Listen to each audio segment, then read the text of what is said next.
2566พิธีเริ่ม 9:30 นาทีขอเชิญชวนคณะสงฆ์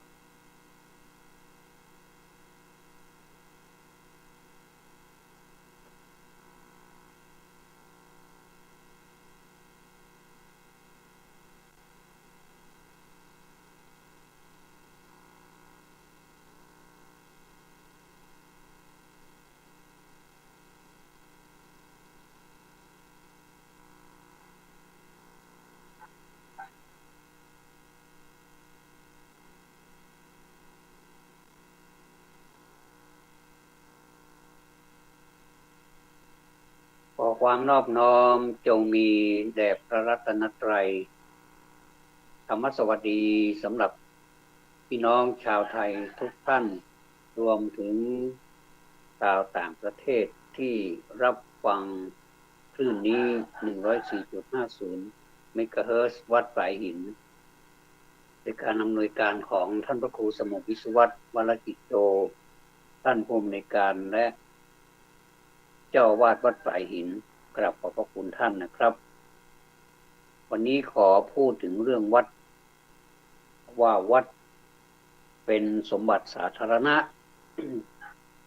เป็นวัดของถิ่นเป็นวัดของหมู่บ้านทุกคน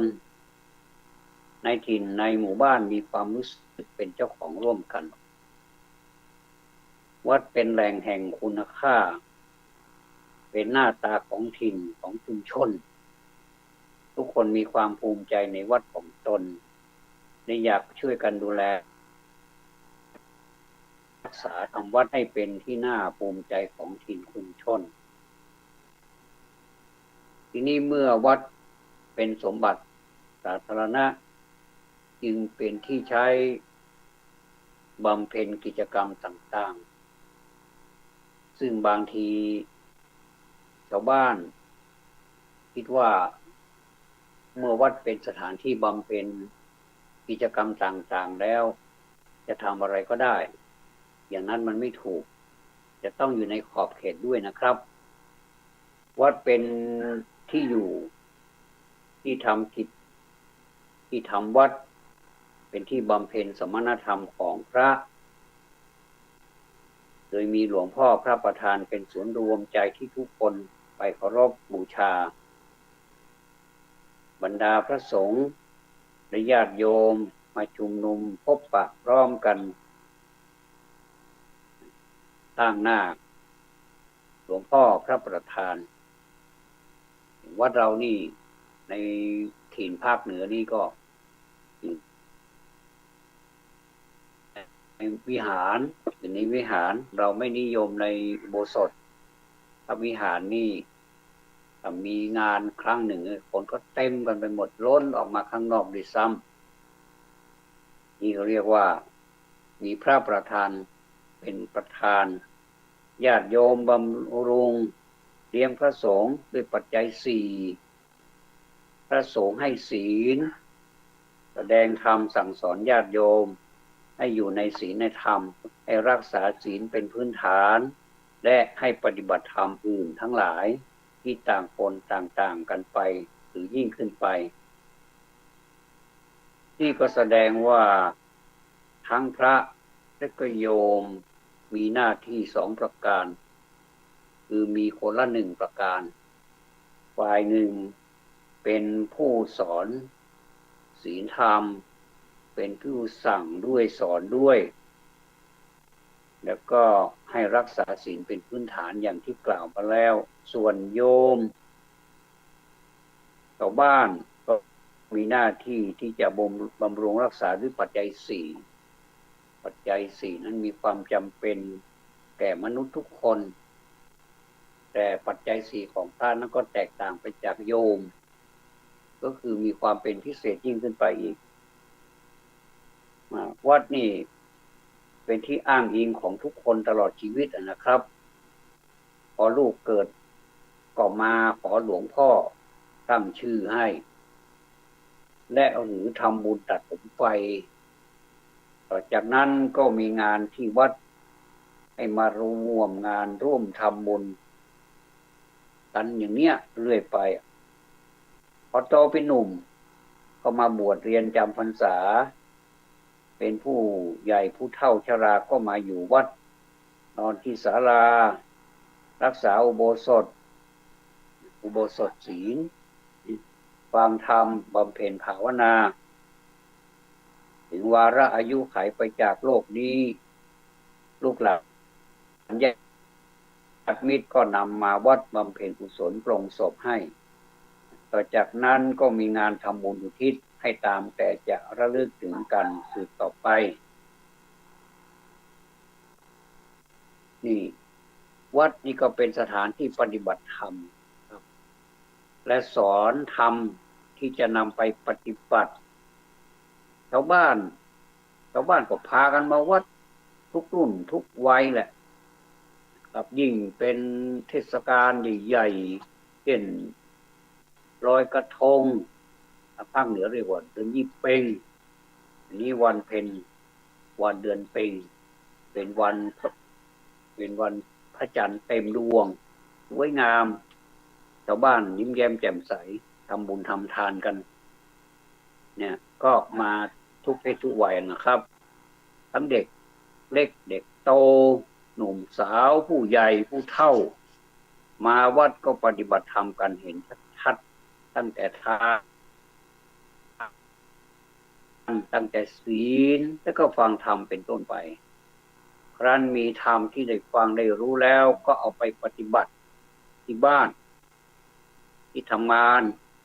และในการเป็นอยู่ดำเนินชีวิตกันต่อไปอันนี้เราเห็นชัดนะครับไม่ใช่ว่าไปวัดมาแล้วไม่ได้อะไรนี่ไม่ใช่อย่างน้อยที่สุดก็ได้มาสักข้อสองข้อเป็นข้อคิดสะกิดใจทำให้มีกำลังใจในการทำงานต่อไปเนี่ยนะครับวัดนี่ก็เป็นศูนย์รวมแหล่งกลางนะแหล่งกลางที่ทำกิจกรรมดีงามของหมู่บ้านของชุมชนขอวงเล็บคำว่าดีงามหน่อยนะครับคำว่าดีงามนี่เพราะว่าตรงนี้จากการที่เราเคยสังเกตแล้วก็คุยกันพูดกันสนทนากันนะครับสนทนากันเรื่องความงามที่เป็นกิจกรรมภายในวัดเนี่ยเกี่ยวเนื่องกับวัดไม่ว่าจะเป็นงานฉลองก็ดี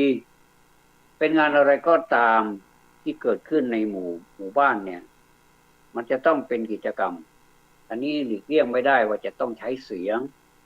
จะต้องมีความสนุกสนานเป็นการบันเทิงนี้ก็ทำให้รื่นรมใจการได้ร้องเพลงการได้แสดงกิจกรรมร่วมกันการฟ้อน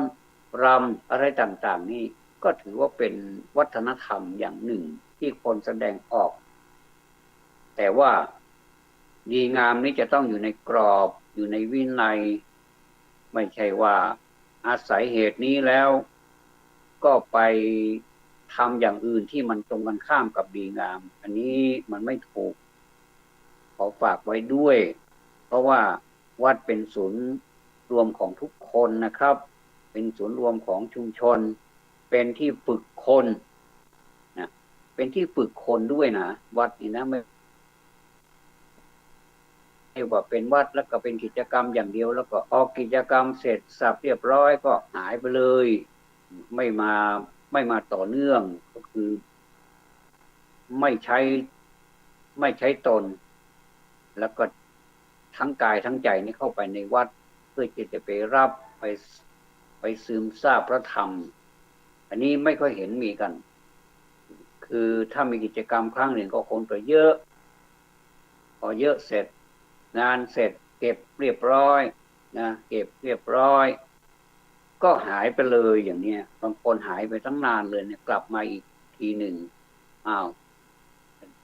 งงละวัดเปลี่ยนไปนะเป็นที่ฝึกคนด้วยนะครับในการปฏิบัติธรรมให้ยิ่งขึ้นไปทั้งแบบรู้ตัวและไม่ต้องรู้ตัวก็ได้ผู้ใหญ่มีปัญหาชีวิตเรื่องบ้านเรื่องในชุมชนน่ะก็มาปรึกษาหลวงพ่อได้หลวงพ่อเป็นที่ปรึกษาไม่ได้ตั้งไม่ได้เติ้งอะไรหรอกแต่ก็เป็นที่ปรึกษาไปโดยอัตโนมัติเป็นออโตเมติก นะสามารถเคลื่อนที่ได้นะเป็นออโตเมติกเด็กเล็กเด็กน้อยก็มาเล่นมาวิ่งไล่กันในวัดนะครับอยู่ในสายตาของพระที่จะบอกจะสอนด้วยเมตตาเช่นว่าให้เด็กรักกันช่วยกันไม่รังแกกันรู้จักความยุติธรรมมีความสามัคคีเมตตานี่ก็ใช้ได้ใช้ได้ทุกวัยนะครับไม่ว่าจะเป็นผู้หญิงผู้ชายถ้าอยู่ด้วยเมตตาแล้วมันก็จะมีความสุขนะที่ว่าเราเวลาเราทำบุญทำทานถึงแม้ว่าเราเดินจงกรมนั่งสมาธิอะไรก็ตามนี่เราก็จะแผ่เมตตาเมตตานี่มีความสำคัญมากแต่ไปมองข้ามนะครับว่าเมตตานี่เป็นสิ่งที่เล็กน้อยเป็นสิ่งที่ไม่มีความจริงแต่ถ้าเราเมตตาแล้วมันก็จะเกิดความจริงขึ้นมาแล้วก็ปรากฏให้เราเห็นเลยนะครับว่าเราจะเป็นคนที่ชุ่มเย็นเป็นคนที่เบิกบานเป็นคนที่ไม่ขุ่นมัวไม่มีเวรไม่มีภัยแก่กันก็อย่างที่เราเคยให้ปฏิญาณไว้ทุกรอบนะครับทุกรอบเราก็จะเปล่งเสียงออกมาว่าสัตว์ทั้งหลายทั้งปวงจงเป็นสุขเถิดอย่าได้มีเวรซึ่งกันและกันหรือว่าต่อกันและกันเลยเนี่ยนะครับเรียกว่าแผ่ไปด้วยความเมตตาและในภาคเหนือของเรานี่ก็มีการแผ่อีกอย่างหนึ่งซึ่งเป็นภาษาบาลีล้วนๆนะครับถ้าเราจะเอามาแปลเป็นภาษาไทยบ้างก็คงจะดีคือมีเหมือนกันนะครับมีคำแปลเหมือนกันผมก็มีความคิดอยู่นะครับว่าเราเอามาแปลซะบ้างก็น่าจะดีเพราะเราจะได้รู้ถึงความหมายของคำว่าแผ่เมตตาอย่างเราแผ่เมตตายังกิจิกุสลังเป็นต้นไปเนี่ยนะครับมันมีอะไรบ้างเนี่ยเราจะได้รู้กันทีนี้เรารู้อย่างคือเราไม่ได้แปลกันนะครับเราก็แผ่เมตตาเป็นภาษาบาลีแสดงว่าเราเก่งภาษาบาลีกันทุกคนเราก็สวดแต่ภาษาบาลีอย่างเดียวไม่ได้แปลเป็นภาษาไทยด้วยมีโอกาสก็มาแปลนะผมว่าดีแน่ๆเลยนะครับคนที่ผู้ที่แปลได้เนี่ยมีความรู้ความหมายเนี่ยมีประโยชน์นะครับไม่ใช่ได้เปรียบเสียเปรียบใครทั้งนั้นแหละแต่ว่ามีประโยชน์แก่ตนเองถ้าได้ไปแปลให้คนอื่นฟังอีกเขาก็จะได้ทราบคำแปลก็ถือว่าเป็นการให้ธรรมะอีกทางหนึ่งเหมือนกันโดยที่ว่าไม่ได้ตั้งใจให้ธรรมะหรอกแต่ว่าแปลให้เขาฟังแล้วเขาเกิดจำได้ข้อใดข้อหนึ่งก็ได้ไม่ต้องไปเยอะอะไรมากมายแต่ว่าขอให้แปลพยายามแปลไปทีละนิดในที่สุดก็รู้แล้วเราก็รู้ความหมายมันก็มีความมีปัญญาเพิ่มขึ้นนะครับแล้วมีความสุขเพิ่มขึ้นอีกนะแล้วก็ข้อที่ว่าให้เด็กรักกันช่วยกันไม่รังแกกันก็คือจงเป็นสุขตื่นอย่าได้เบียดเบียนซึ่งกันและกันเลยนะครับอันนี้ก็อยู่ในหลักเมตตารู้จักความยุติธรรมมีความสามัคคีความยุติธรรมคือยุติธรรมนี่ก็คือยุติด้วยธรรมไม่ได้ยุติด้วยอธรรมไม่ได้ยุติด้วยความลำเอียงมีอคติเนี่ยลำเอียงเพราะรักลำเอียงเพราะชังลำเอียงเพราะโกรธลำเอียงเพราะโมหะความหลงลำเอียงนะมันไม่ใช่ความยุติธรรมรู้จักความยุติธรรมเราต้องมารู้จักกันนะครับว่าความยุติธรรมอยู่ที่ไหนก็พากันไปให้มันเจริญขึ้นความยุติธรรมแต่ถ้าความอยุติธรรมเกิดขึ้นเจริญขึ้นความยุติธรรมก็หลบทั้งที่ไม่ตั้งใจจะหลบแต่ว่าสู้ไม่ได้เพราะแรงอยุติธรรมมันเยอะเหลือเกินอย่างนี้ชาติก็อยู่ไม่ได้ถ้าชาติหนึ่งอยู่ไม่ได้อีกชาติหนึ่งก็อยู่ไม่ได้ทั้งโลกนี้ก็อยู่ไม่ได้เพราะว่ามันมีความอยุติธรรมเข้าไปครอบงำอยู่อย่างเนี้ยถือว่าความยุติธรรมนี้ก็มีความสำคัญนะครับ แล้วก็อันที่เรียกว่ามีความสามัคคีกันเนี่ยนี่พระหลวงพ่อท่านสอนให้หลวงพ่อท่านสอนให้ไปวัดไหนเขาท่านก็สอนสุขาสังคัสสะสามัคคีถ้าเราแปลไม่ได้ก็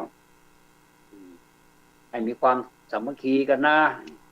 คือความสามัคคีนี้ทำให้เกิดสุขสุขาแปลว่าสุข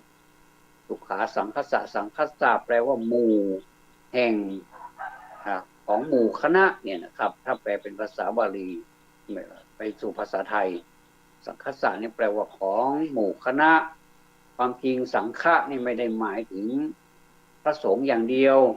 รวมทั้งหมดเลยนะครับสุขาสังฆสะสามัคคีสามัคคีก็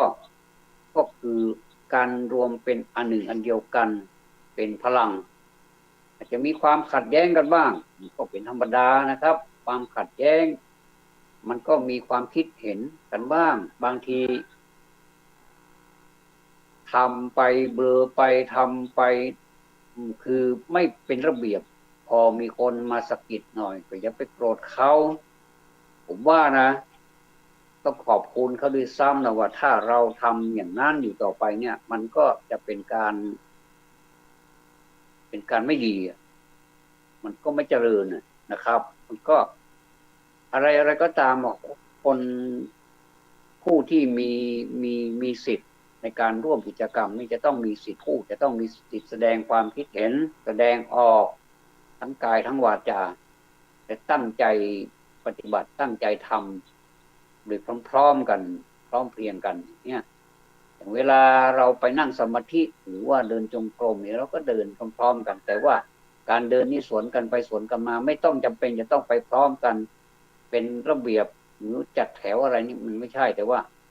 เริ่มต้นนี่เราจะทำอะไรเราจะบริกรรมอะไรเราจะตั้งอธิษฐานอะไรนี่ก็ให้มันเหมือนกัน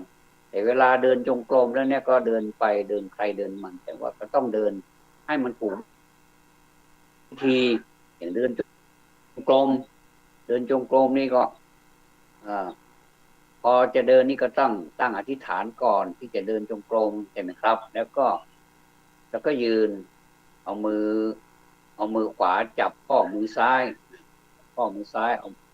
วางประมาณสักท้องนี่สะดือนี่นะครับขออภัยตรงสะดือนี่นะแล้วก็ก่อนจะเดินนี่ต้องนึกถึงความไม่เป็นปกติของร่างกายความไม่เที่ยงของสัตว์ทั้งหลายตรงเบื้องหน้าของเรานี่มีแต่ซากของสัตว์มีแต่อสุภะความไม่งามอะไรต่างๆเนี่ยเราก็คิดแล้วก็ก้าวไปด้วยเท้าขวาก้าวไปก่อนเท้าขวาในใจก็บริกรรมพุทโธไปด้วยแล้วก็เดินไปก็ไปถึงปลายทางเสร็จแล้วก็อาจจะหยุดสักพักหนึ่งก็เพื่อตั้งสติบางทีเราก็สติมันอาจจะกระชากบางทีอยากเดินไปจริงอยู่แต่ว่ามันเพลินมันไปคิดอะไรต่ออะไรก็ไม่รู้เอาสติคืนมาเวลาหันกลับมาที่เดิมก็ต้องใช้แบบ90องศาครับอย่าไปหมุนทีเดียวเลยไม่ได้นะครับหมุน2รอบคือหมุนไปทางขวาก่อน1รอบก็หมายความว่าขวาหันอะไรนะครับหมุนไปทางขวา1รอบแล้วก็ขวาหันอีกทีก็หมุนทางขวาอีก1รอบก็ตั้งให้มันตรงๆเท้าต้องพอดีกันแล้วก็ก้าวขวาเหมือนเดิมก็เดินไปเดินมาก็ทำเป็นแบบนี้ก็เรียกว่าเนี่ยเวลาทำก็ทำให้เหมือนกันแต่เวลาเดินนี่ไม่จำเป็นจะต้องพร้อมกันก็ได้บางคนก็ไปหยุดคิดบางคนก็ไม่ได้หยุดคิดนะบางคนหยุดตั้งสติบางคนก็มันจึงเดินกันสวนกันไปสวนกันมาเหมือนตลาดนัดนะครับสวนกันไปสวนกันมาเหมือนรถสวนกันแต่ว่าในขณะที่เดินนั้นเราก็ไม่วอกแวกเราก็ไม่ต้องทำอะไรกิจกรรมทิ้งหมดเลยนะครับไม่ว่าจะเป็นอะไรก็ตามที่อยู่ข้างๆเราเนี่ยอย่าไปหยิบไปฉวยอย่าไปแสดงปฏิกิริยาอะไรคือเป็นการบังคับจิตนั่นเองแต่ว่าไม่ถึงกับจะต้องให้มันกดดัน ให้มันอึดอัดนะอึดอัดนี่มันไม่สนุกหรอกการทำอะไรถ้าคนทำด้วยความอึดอัดนะครับไม่สนุกเลยนะหลายท่าน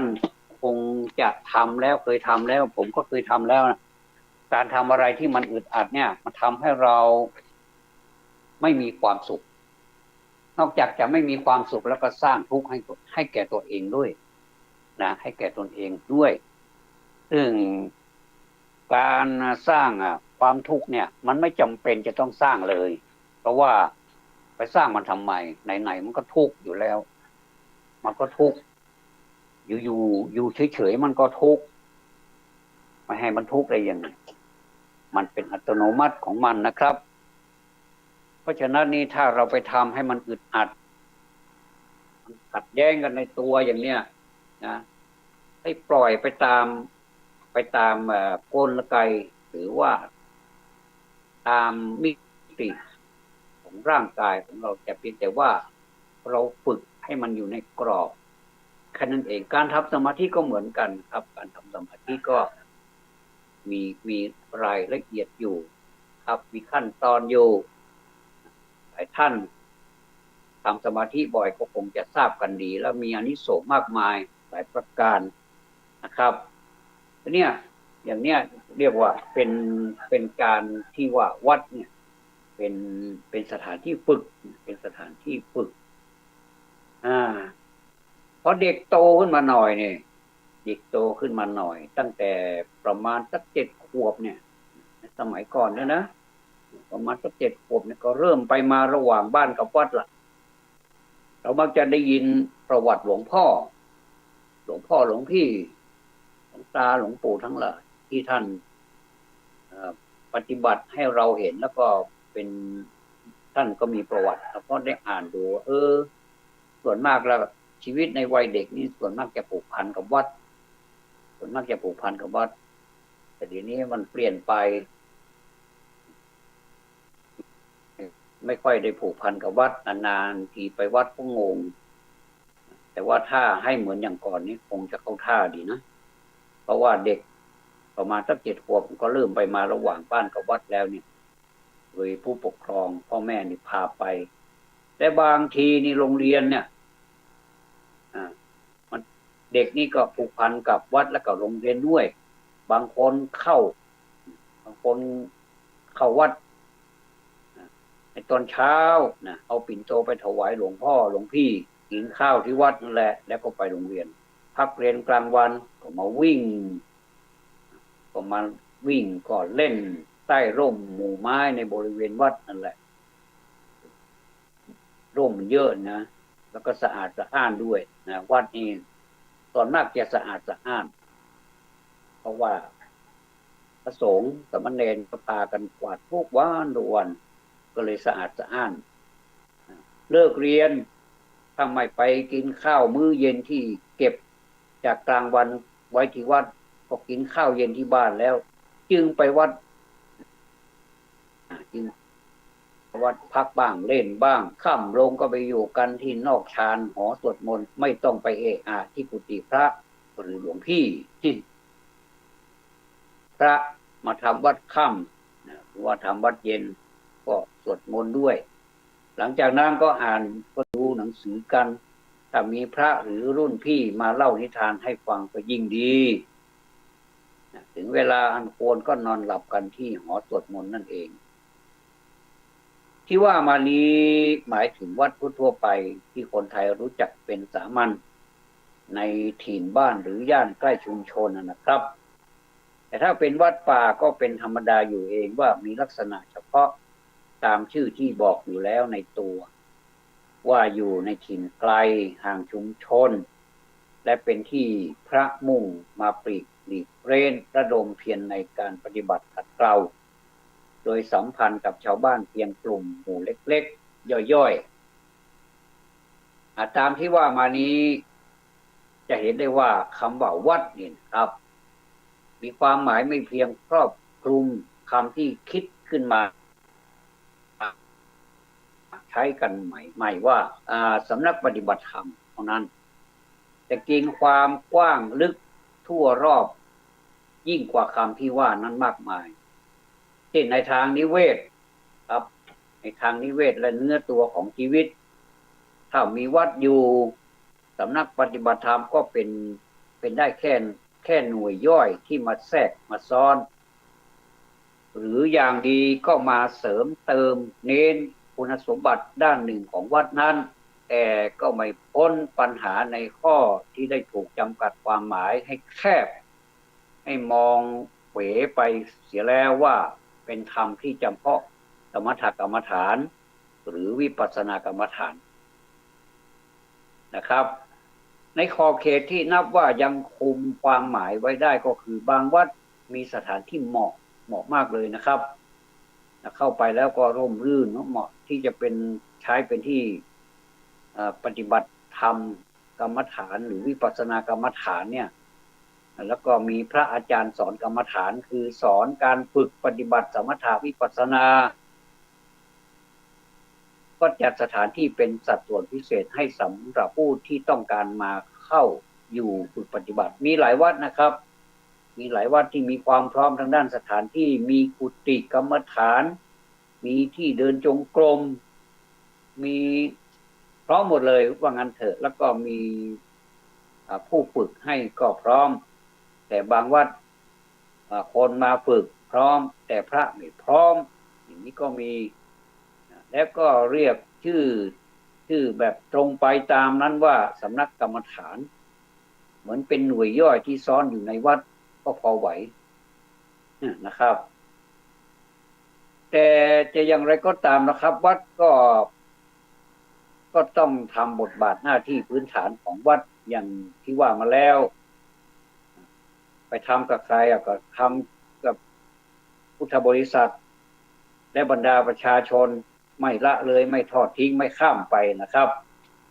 นี่เห็นหลายวัดก็ปฏิบัติกันอยู่แล้วก็มีโครงการจะมีโครงการขึ้นป้ายว่าเวลานั้นปฏิบัติอะไรแต่ส่วนใหญ่แล้วเราจะเห็นว่าเป็นงานวัดซะมากกว่าครับก็มีบางทีก็ควบคู่กันไปบางทีก็ไม่เห็นมีถ้าจะมีบ้างก็น่าจะดีนะครับบางทีอย่างกลางพรรษาอย่างการจำพรรษาของพระญาติโยมก็ไปวัดไปนอนวัดกันอันนี้บางทีก็ไม่ได้ขึ้นป้ายก็เป็นการบางทีเราก็เข้าใจผิดว่าที่วัดนี้ไม่มีการปฏิบัติธรรมอะไรเลยหรืออย่างนี้แสดงว่าเราเข้าใจผิดก็ไม่ได้มีอะไรขึ้นบนป้ายแต่ถ้าเป็นศิลป์เป็นวัฒนธรรมเป็นงานประจำวัดก็จะขึ้นป้ายนะครับก็จะเป็นขึ้นป้ายตายตัวเลยว่าวันนั้นวันนี้เดือนนั้นเดือนนี้จะทำอะไรก็จะขึ้นป้ายไปเลยนะครับ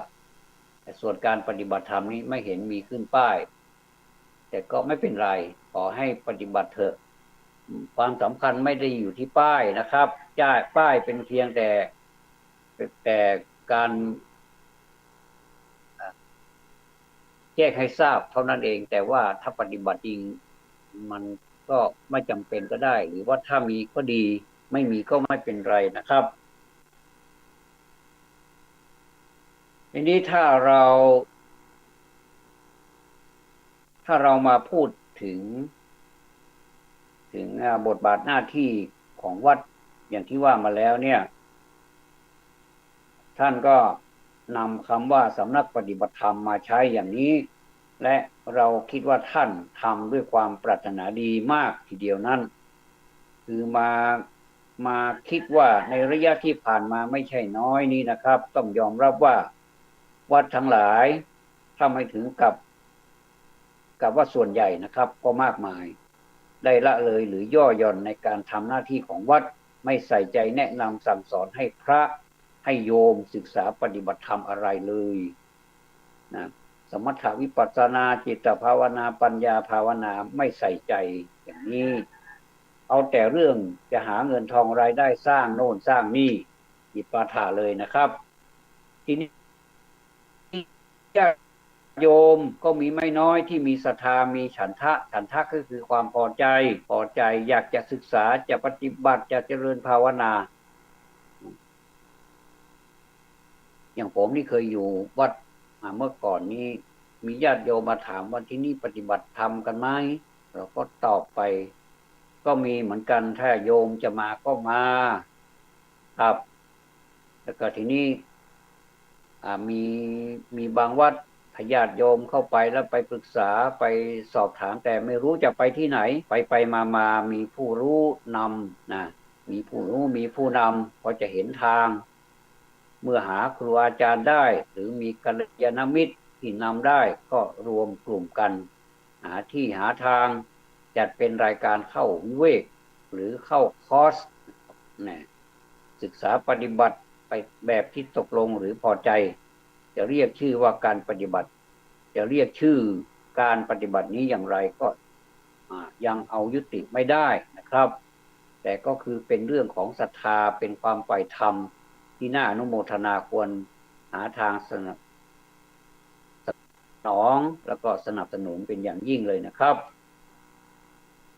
ทีนี้บางวัดก็มีพระภิกษุผู้เก่งภาษาเช่นภาษาบาลีภาษาบาลีหนึ่งละก็ภาษาอังกฤษภาษาต่างประเทศภาษาจีนก็มีเมื่อเข้าไปในวัดนั้นนะชาวต่างชาติเข้าไปก็ไม่ผิดหวังก็เข้าไปแล้วก็เกิดพลังจิตมหาศาลเลยทีนี้เพราะว่าสื่อสารกันได้ก็เลยกลายเป็นว่าเป็นการสื่อสารกันตัวต่อตัวเลยนะครับหรือว่ามากลุ่มหนึ่งก็พระก็สามารถที่จะถ่ายทอดความรู้ทางศาสนานี้ให้โยมฟังเขาก็ปฏิบัติตามนั้นมีอะไรก็สอบถามกันเป็นภาษาอังกฤษพระก็ตอบอย่างฉะฉานอันนี้ก็น่าดีใจก็มีหลายวัดนะครับส่วนมากก็จะเป็นวัดในเมืองวัดที่เป็นแหล่งการศึกษาชั้นสูงมารวมกันอยู่ที่ในเมืองก็จะพบพระที่ว่านี้นะครับก็ดีใจก็อันนี้ก็น่าอนุโมทนาอย่างยิ่งสำหรับผมเองนะครับตัวกับผมเองนี่ไม่ค่อยเก่งในด้านสื่อสารเรื่องภาษาแต่ผมก็มีความพยายามที่จะสื่อสารด้านภาษาเรียนไปเรื่อยๆถ้าเผื่อเจอเพราะว่าเราชาวโลกเนี่ยครับมันจะต้องดูแลจะต้องรับผิดชอบหลายอย่างพอถ้าเราไม่ปลีกโอกาสไปเรียนเนี่ยมันก็ไม่มีเวลาจะเรียนมีหน้านะครับเมื่อก่อนนี่ถ้าอยู่ในวัดนี่มองชาวโลกอีกมิติหนึ่งว่าทำไมชาวบ้านเขาไม่ค่อยยอมมาปฏิบัติธรรมกันเลยนะ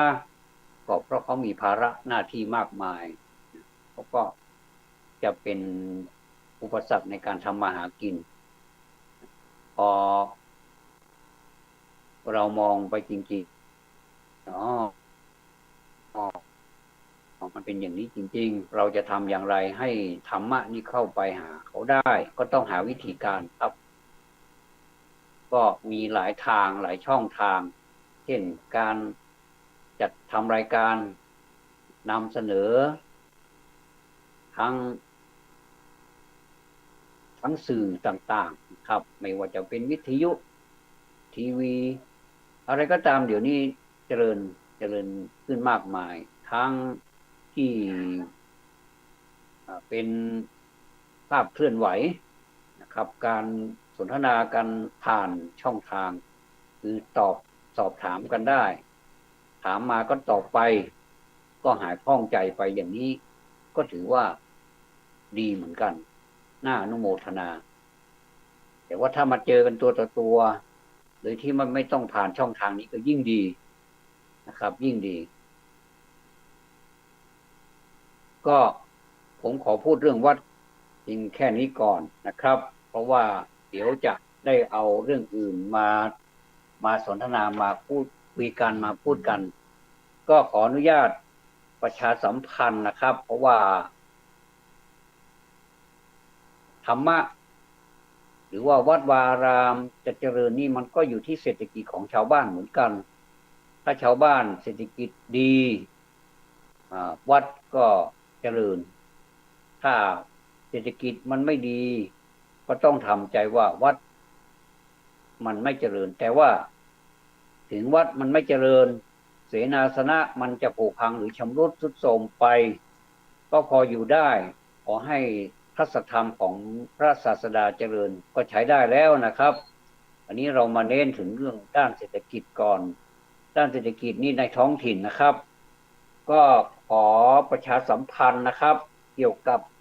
ตลาดชุมชนคำว่าตลาดชุมชนนี่พอขึ้นหัวปุ๊บเห็นตลาดชุมชนนี่มีความสุขเลยเพราะว่าเป็นตลาดของคนทุกคนนะครับไม่ใช่เป็นตลาดของคนใดคนหนึ่งสามารถที่ไปเป็นพ่อค้าได้เป็นผู้ขายได้นะครับแล้วก็ลูกค้าก็สามารถที่จะไปหาซื้อสิ่งของที่มีค่าโดยเฉพาะอย่างยิ่งงานนี้เป็นงานเกษตรนะครับอันนี้ตลาดชุมชนมหาพลอยู่ที่ไหนเนี่ยก็ขอบอกเลยนะครับว่าตลาดชุมชนสันมหาพลนี่อยู่เลยอำเภออยู่เลยที่ว่าการอำเภอแม่แตงขึ้นไปหน่อยหนึ่งมีซ้ายมือด้านอำเภอนั่นแหละนะครับแล้วก็อีกด้านหนึ่งขวามือตรงกันข้ามของตลาดนี้ก็จะเป็นที่เป็นเทศบาลนะครับเป็นสำนักงานเทศบาลตำบลสันมหาพลงานนี้เป็นงานส่งเสริมการเกษตรซึ่งงานส่งเสริมนี้ก็ร่วมมือกับศูนย์ถ่ายทอดเทคโนโลยีการเกษตรประจำเทศบาลตำบลสันมหาพลก็เปิดพื้นที่ตลาดชุมชนสันมหาพลเพื่ออะไรครับก็เพื่อจำหน่ายพวกพืชผักที่ประชาชนที่ผู้เอามาขายเนี่ยปลูกเองโดยหลีกนะคือหลีกเรื่องของเคมีนะครับเป็นพืชผักเกษตรอินทรีย์และก็เป็นเกษตรปลอดภัยสำหรับการบริโภคเดี๋ยวนี้คนเราหันมาใส่ใจกับสุขภาพกันมากมายเราเห็นจากสื่อทุกวันนะครับเกษตรอินทรีย์อาหารไม่เป็นพิษอาหารไม่มีเคมีเข้าไปปะปนเราปรารถนากันมากเหลือเกินอันนี้ก็เพื่อสนองความปรารถนานั้นเทศบาลร่วมกับงานส่งเสริมการเกษตรเทคโนโลยีเนี่ยประจำเทศบาลเนี่ยนะครับแล้วก็อีกหลายฝ่ายนะครับก็มาร่วมปรึกษาหารือกันกำหนดพิธีเปิดตลาดชุมชนสันมหาพลนี่ในวันศุกร์ที่24มีนาคมที่จะถึงนี้นะครับเวลา9โมงนะเวลา9โมงที่ตลาดชุมชนสันมหาพลตรงข้ามสำนักงานเทศบาลตำบลสันมหาพลก็จะมีจำหน่ายพืชผักเกษตรอินทรีย์ทุกวันนะครับตั้งแต่เวลา9 นาฬิกาเป็นต้นไปใน9 โมงเป็นต้นไปเนี่ยท่านผ่านไปผ่านมาเห็นมันเข้าท่าดีมันก็สวยวิวก็สวยเขาไปถ่ายรูปก็ได้ไปเดินชมก่อนก็ได้ไม่ซื้อไม่ถามไม่ว่าอะไรแต่พอถ้าสนใจแล้วก็หยิบเอาไปจ่ายตังค์ด้วยนะครับจะหยิบเอาไปราคาก็เป็นกันเองแบบชาวบ้านไม่แพงนักแล้วก็ไม่ถูกนักไม่ให้ขาดทุนแต่ว่าขอให้ได้กำไรนิดหน่อยก็มีความสุขแล้วคนที่มาจับจ่ายซื้อผักซื้ออะไรที่เป็นเกี่ยวกับเกษตรอินทรีย์นั่นนะครับ ก็จะได้ผักหรือว่าผลิตผลที่มีคุณภาพมีความปลอดภัยเนี่ยนะครับไปบริโภคกันนี้ก็เลยขอประกาศนะครับในวันศุกร์ที่24มีนาคม2566นะ9 โมงครับเปิดตลาดชุมชนสันมหาพลครับท่านขอเชิญทุกท่านนะครับ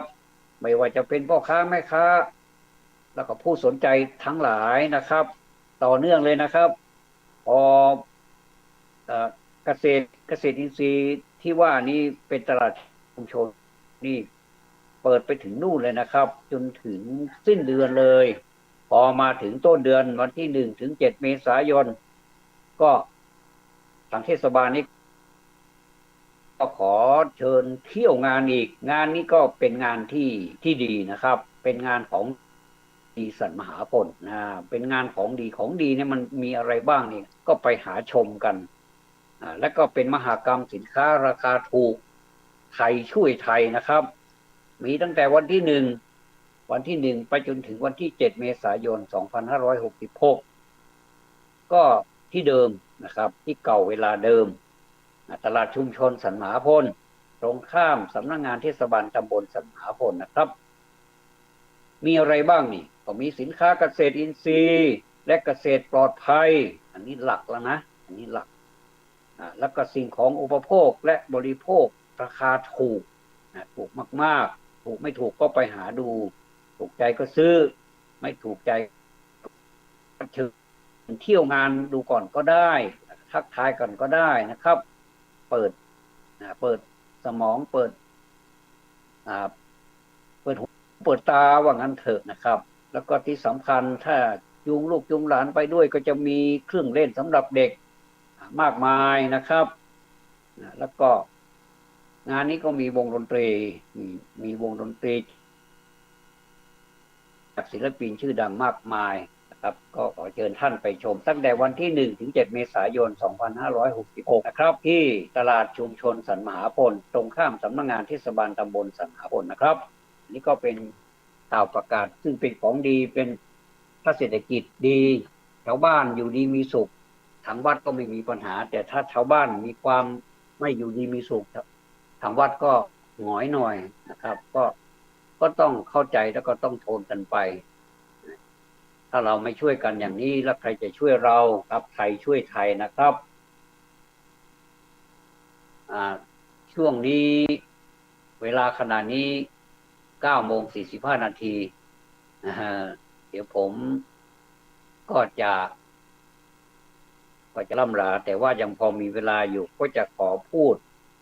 ถึงหลักธรรมของผู้ดำรงตำแหน่งนะครับเรียกว่าในด้านการศึกษาทางวิชาการนะครับผมขอพูดถึงท่านรองรังสรรค์พีรพรพิสารซึ่งท่านดำรงตำแหน่งผู้ช่วยผู้อำนวยการโรงเรียนจอมทองต่อจากคือต่อจากคนที่พูดนี่นะครับต่อจากอาจารย์ที่พูดนี่นะครับต่อจากผมท่านพูดอย่างนั้นต่อจากผมจากนั้นเราก็หมุนเวียนไปอีกหลายโรงเรียนจนมาทำงานร่วมกันที่โรงเรียนน้ำบ่อหลวงวิทยาคมอำเภอสันปะตองจังหวัดเชียงใหม่หรือโรงเรียนเทพศิรินทร์เชียงใหม่ในปัจจุบันนี้นะครับซึ่งในความเป็นจริงแล้วอาจารย์ท่านนั้นเรียกอาจารย์รังสรรค์ว่าพี่นะครับในความเป็นจริงแล้วเนี่ยพี่รังสรรค์เนี่ยต้องได้ย้ายไปโรงเรียนขนาดใหญ่ในเมืองแต่พี่รังสรรค์นี่พอใจที่จะได้ทำงานในโรงเรียนขนาดเล็กร่วมกันกับผมที่โรงเรียนน้ำบ่อหลวงวิทยาคมนี่เองนะครับที่พี่รังสรรค์กับผมร่วมกับคณะครูทำโรงเรียนให้ได้รับรางวัลระดับประเทศ5 รางวัลทำให้เป็นที่ศึกษาดูงานของโรงเรียนทั่วประเทศซึ่งเบื้องหลังการทำงานนั้นพี่รังสรรค์เป็นกำลังสำคัญอย่างมากเพราะพี่รังสรรค์เป็นผู้มีวิสัยทัศน์กว้างไกลมีการประสานงานที่ดีมีความรับผิดชอบสูงให้เกียรติเพื่อนร่วมงานและมีครอบครัวที่พี่รังสรรค์สามารถที่จะไปดำรงตำแหน่งผู้บริหารโรงเรียนเพราะมีคุณสมบัติครบแต่พี่รังสรรค์เลือกที่จะเป็น Family Man อันนี้ก็ทำให้เห็นธรรมะข้อหนึ่งนะครับขอหยิบมาข้อหนึ่งก็แล้วกันว่าเกิดความพอใจคือฉันทะนั่นแหละความพอใจแต่พอใจในที่นี้พอใจเล็กๆแต่ยิ่งใหญ่เล็กๆนี่หมายถึงโรงเรียนเล็กขนาดเล็กไม่เจริญอะไรมากมายหรอกอยู่แบบชาวบ้านแต่ว่าผลงานที่ออกมานี่ยิ่งใหญ่นะครับเราไม่ได้ กำหนดหรือว่าหมายความว่าโรงเรียนแห่งนี้จะต้องใหญ่โตมโหฬารและก็มีอะไรมากมาย แต่ว่าเราจะหมายถึงการศึกษา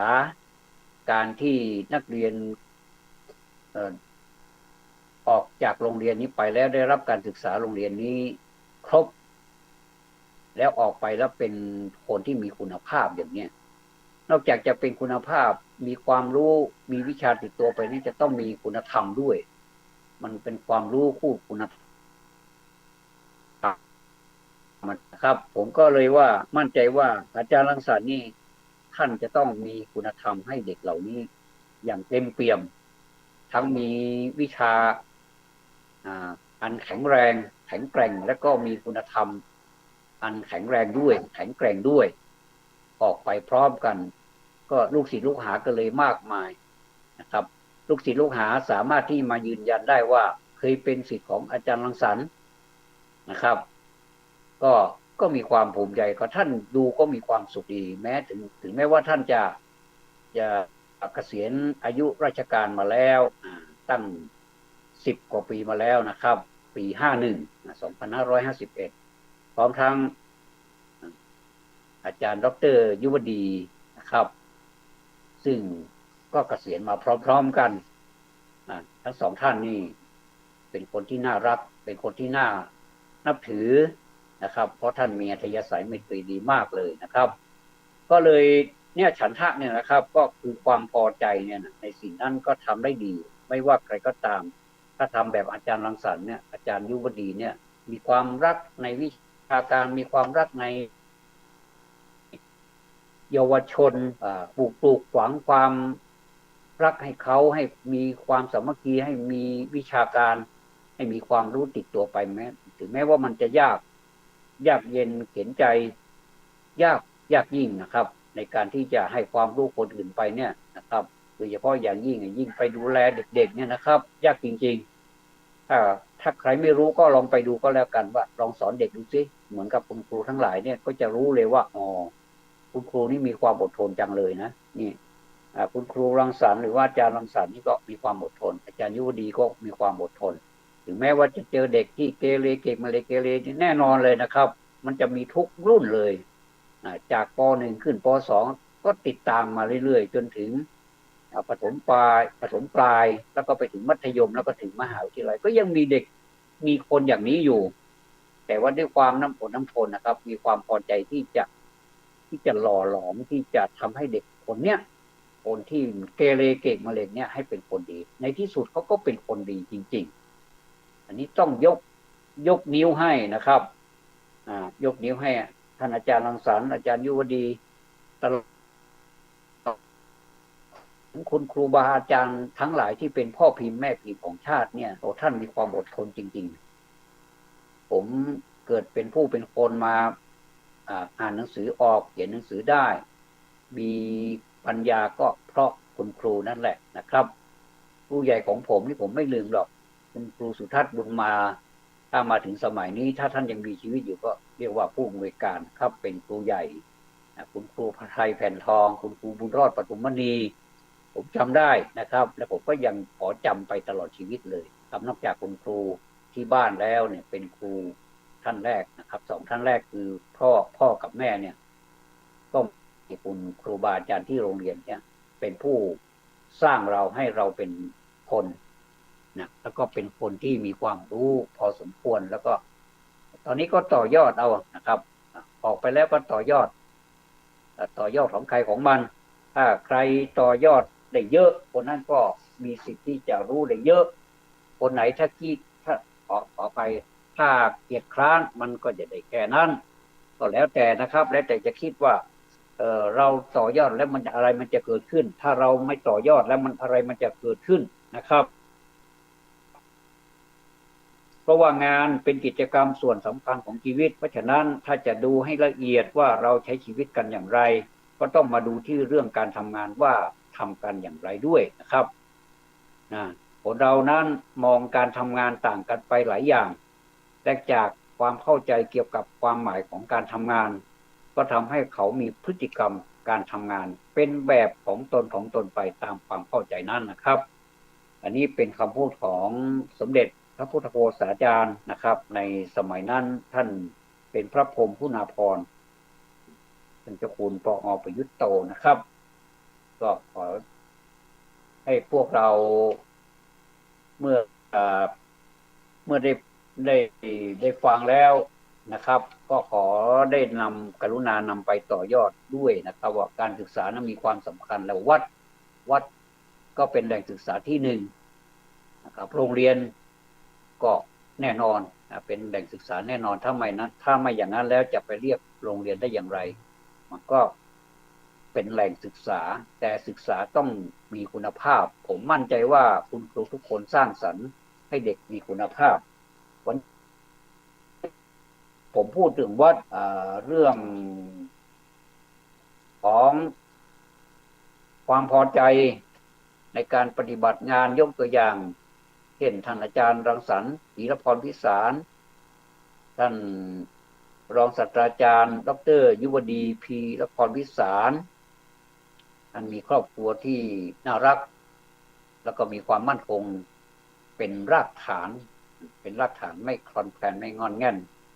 แต่ผมนี่ไม่เหมือนท่านแต่ผมก็ชื่นชมท่านนะครับเขาจะดูเป็นแบบอย่างเป็นไอดอลแล้วก็จะไปถึงอย่างที่ท่านถึงตามครูบาอาจารย์ที่มีผลงานสร้างอะไรดีๆนะครับก็อย่าลืมอย่าพลาดนะครับวันที่24มีนาคมนี้ไปพบกันที่ตรงข้ามที่สำนักงานบ้านตำบลสังหาพลนะครับจะมีการจำหน่ายพืชผักที่เป็นอินทรีย์มากมายนะครับสำหรับในวันนี้ขอความสุขสวัสดีความสุขด้วยความสวัสดีด้วยจงมีแด่ท่านผู้ฟังทุกท่านธรรมะสวัสดีครับ